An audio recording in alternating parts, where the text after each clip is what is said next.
All right, let's dive right in.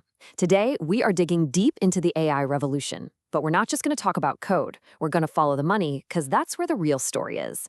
We want to know who is actually building the physical foundation of our AI future and who is really winning this incredible technological arms race. This quote from NVIDIA's CEO, Jensen Huang, just hits the nail on the head. He's asking us to forget about software for a minute and think bigger. Think about a massive, global, industrial build-out. He calls them AI factories, and honestly, that is the perfect way to picture what's happening right now.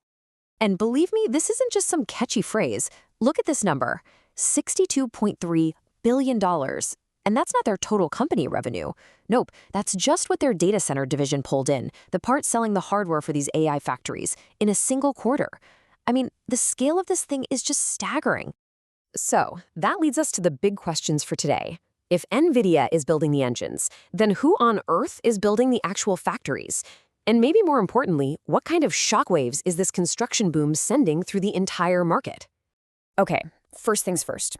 Let's talk about the engine of AI. It makes sense, right? Before you can even think about building a factory, you've got to have an engine.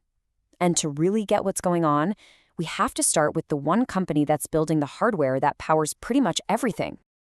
Just look at the speed of this growth. It's wild.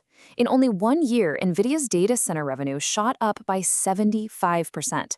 We're not talking about slow and steady growth here. This is a full-on explosion, and it's all being fueled by this insane global demand for AI computing power. But here's the thing, it's not just about making computers faster in the old-fashioned sense. It's a totally different way of thinking about computing. This idea of accelerated computing uses specialized hardware. Yep, like the GPUs NVIDIA is famous for, to chew through the incredibly complex math that AI needs. This is the engine. It's the core technological shift that makes everything else we're about to talk about even possible. Okay, so if NVIDIA is cranking out the engines, who's buying them all? Well, that takes us to the cloud platform battleground. Let's meet the builders of these brand new AI factories. So here's what the world looks like right now. You've got the big three, Amazon's AWS, Microsoft's Azure, and Google's GCP. Together, they control about 2/3 of the entire cloud market. These guys are the main customers for NVIDIA's chips, and they're the ones pouring billions and billions of dollars into building out the AI factories of the future.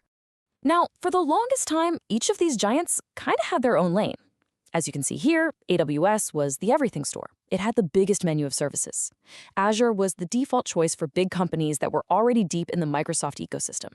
And GCP was, the engineer's choice, famous for its incredible quality, since they invented stuff like Kubernetes, which is basically the operating system for the entire cloud.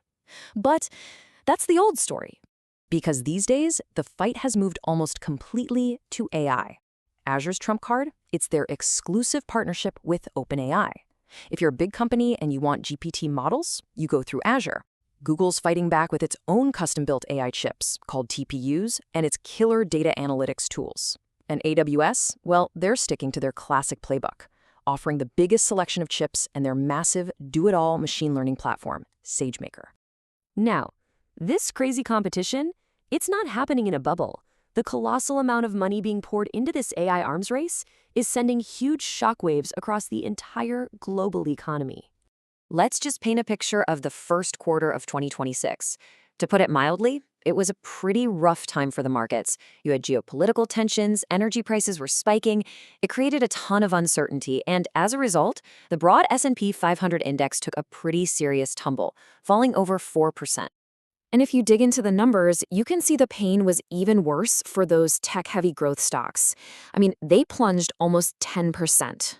In a shaky market like that, investors were just running for the hills, trying to find anything that felt stable. And yet, through all of that turbulence, one single theme didn't just survive, it actually thrived: artificial intelligence. So why? Well, it's because while other sectors looked like risky gambles, investors saw this AI build-out as something fundamental, something long-term. They started treating it less like a speculative bet and more like essential infrastructure, like roads or power grids.